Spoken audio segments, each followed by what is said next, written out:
কামনার লালাজ ভরিয়ে দিব আর শেষে তোমার যৌবনের মৌচাকের মধু পান করে তোমার জীবনকে করে দেব ক্ষত বিক্ষত।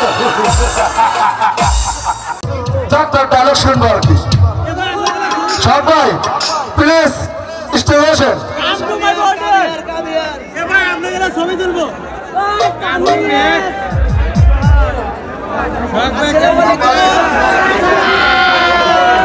আপনারা ভালো আছেন তো?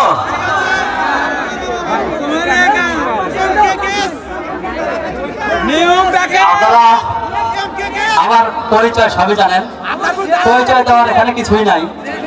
আসলে আমি এখানে কোনো অভিনয় করতে আসি নাই, দাওয়াত করছিল, গতকাল আসতে পারি নাই, এজন্য আজকে আসছি। এসে পরিবেশটা দেখে খুব ভালোই লাগতেছে। আপনারা এত সুন্দর একটা গানের আয়োজন করেছেন, আমি কমিটিকে ধন্যবাদ না দিয়ে পারছি না। বিশেষ করে ছোট ভাই মেহেদী হাসান অন্তর, সে সুন্দর উপস্থাপনা করছে, তাকেও অন্তর থেকে ধন্যবাদ। হবে হবে হবে, মঞ্চে যেহেতু উঠেছি ডায়লগ একটা দেব,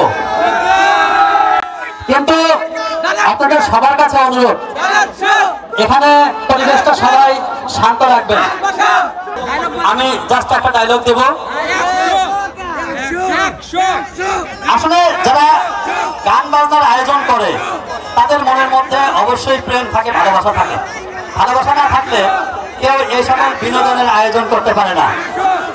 প্রেম আমার মাঝে ছিল, আমি ভালোবেসেছিলাম কোন এক সোনায়নাকে।